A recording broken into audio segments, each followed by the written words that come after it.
Saya Nisa dari kelas MN22G. Saya akan memaparkan tentang analisis laporan keuangan. Yang pertama, ada pengertian analisis laporan keuangan. Analisis laporan keuangan adalah upaya yang dilakukan untuk mengevaluasi kelangsungan sebuah bisnis, subbisnis, stabilitas hingga profitabilitas perusahaan. Upaya ini dilakukan oleh seseorang profesional dengan menggunakan informasi yang didapatkan dari laporan keuangan dalam bentuk rasio. Dalam hasil laporan yang dibuat oleh analisis keuangan ini bisa berupa data kuantitatif maupun kualitatif. Selanjutnya, hasil laporan tersebut akan diberikan kepada pimpinan perusahaan atau diberikan untuk mengambil keputusan. Sebuah laporan keuangan memiliki 3 karakter utama. Karakter yang pertama adalah fokus laporan. Laporan keuangan harus dianalisis dengan mencakup beberapa fokus utama, diantaranya laporan laba rugi, mengenai gambaran atau kenaikan dan keuntungan. Selanjutnya ada neraca atau gambaran aset dan kewajiban, serta arus kas atau gambaran kas masuk dan keluar. Laporan ini berasal dari akumulasi transaksi dari suatu perusahaan. Dengan fokus laporan yang detail, perusahaan dapat mengambil keputusan yang tepat berdasarkan informasi laporan keuangan yang sudah dianalisis. Selanjutnya ada prediksi. Analisis keuangan bisnis juga mampu mengkaji kejadian di masa lalu yang dapat memberikan dampak pada perkembangan keuangan perusahaan di masa mendatang. Prediksi ini penting untuk mengetahui apakah perusahaan bisa profit di masa depan atau tidak. Selain itu, karakteristik prediktif mencerminkan kemampuan informasi untuk meningkatkan kemampuan dan kapasitas pembuat keputusan dalam melakukan prediksi. Dan yang terakhir ada penguasaan akuntansi. Arus keuangan harus dilakukan oleh orang yang profesional dan menguasai prinsip-prinsip akuntansi yang baik. Hal ini dikarenakan kualitas analisis keuangan sangat bergantung kepada faktor tersebut. Tidak hanya itu, akuntan juga perlu memiliki keahlian untuk membuat laporan keuangan yang mudah dibaca sehingga pembaca yang bukan ahli dapat memahaminya. Tujuan analisis laporan keuangan. Yang pertama ada profitabilitas. Salah satu tujuan ini dilakukan untuk mengetahui profit sebuah perusahaan. Profitabilitas sendiri merupakan kemampuan perusahaan untuk bisa menghasilkan keuntungan serta mendukung pertumbuhan laba perusahaan dalam jangka pendek maupun jangka panjang. Untuk mengetahui profitabilitas ini bisa dilihat dari laporan laba rugi yang menunjukkan kinerja sebuah perusahaan.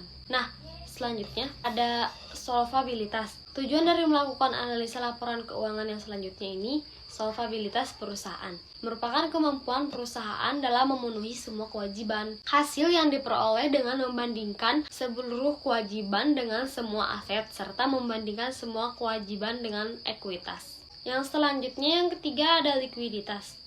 Likuiditas merupakan kemampuan perusahaan untuk mengukur bagaimana perusahaan tersebut dapat secara lancar melakukan kewajibannya. Cara mengukurnya adalah menggunakan rasio aktiva lancar dan kewajiban lancar. Yang keempat, yang terakhir ada stabilitas. Tujuan lain dari melakukan analisis keuangan adalah untuk mengetahui stabilitas perusahaan. Stabilitas merupakan kemampuan perusahaan dalam mempertahankan usahanya untuk waktu yang lama tanpa mengalami kerugian. Untuk menilai stabilitas perusahaan ini, digunakan laporan laba rugi serta neraca perusahaan. Tidak hanya itu, dibutuhkan juga indikator keuangan dan non-keuangan lainnya untuk mengetahui stabilitas sebuah perusahaan. Adapun teknik analisis laporan keuangan, antara lain ada comparative statement. Comparative statement merupakan sebuah teknik analisis keuangan dengan cara membandingkan laporan keuangan pada 2 periode atau lebih yang dilakukan secara umum. Kegunaan analisis laporan keuangan ini adalah untuk mengetahui selama periode tersebut apakah perusahaan mengalami perkembangan atau tidak. Yang kedua ada trend percentage analysis, merupakan sebuah analisis terhadap kecenderungan kondisi perusahaan yang dinyatakan dalam bentuk persentase untuk menilai kemajuan atau kemunduran perusahaan.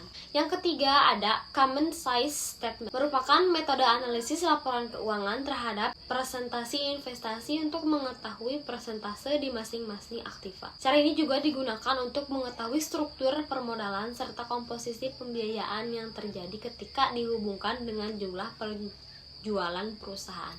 Yang keempat ada statement of change in working capital. Teknik analisis laporan ini dilakukan pada sumber dan penggunaan modal kerja perusahaan. Analisis ini biasanya dilakukan untuk mengetahui sumber-sumber serta penggunaan modal kerja. Tak hanya itu, metode analisis keuangan ini juga berguna untuk memahami sebab perusahaan modal kerja dalam masa periode tertentu. Yang kelima ada cash flow statement, merupakan teknik analisis keuangan terhadap sumber dan penggunaan kas perusahaan. Manfaat analisis laporan keuangan menggunakan metode ini adalah untuk mengetahui adanya perubahan pada uang kas serta untuk memahami sumber-sumber dan penggunaan uang kas perusahaan dalam periode tertentu.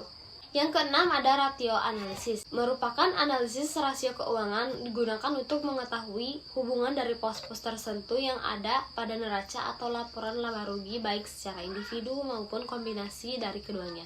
Yang ketujuh ada gross profit margin. Teknik analisis ini digunakan untuk mengetahui perubahan laba kotor pada suatu perusahaan atau suatu periode ke periode selanjutnya. Dan yang terakhir ada break-even analysis. Biasanya digunakan untuk menentukan tingkat penjualan yang harus dicapai oleh perusahaan. Hal ini bertujuan untuk perusahaan agar tidak mengalami kerugian saat belum mendapatkan keuntungan. Analisis keuangan juga ada dibagi jadi beberapa metode. Yang pertama ada analisis horizontal. Metode analisis jenis ini menggunakan perbandingan laporan keuangan pada periode tertentu. Tujuannya adalah untuk mengetahui apakah ada perkembangan atau tidak. Dengan membandingkan laporan keuangan, perusahaan dapat mengenali arah perubahan dalam saldo akun dan besarnya perubahan yang terjadi. Selanjutnya ada analisis vertikal. Analisis vertikal ini dilakukan dengan cara membandingkan pos satu dengan yang lain dalam sebuah laporan keuangan. Hal ini membuat hasil analisis laporan keuangan akan mengetahui keadaan keuangan atau operasional perusahaan untuk periode tersebut.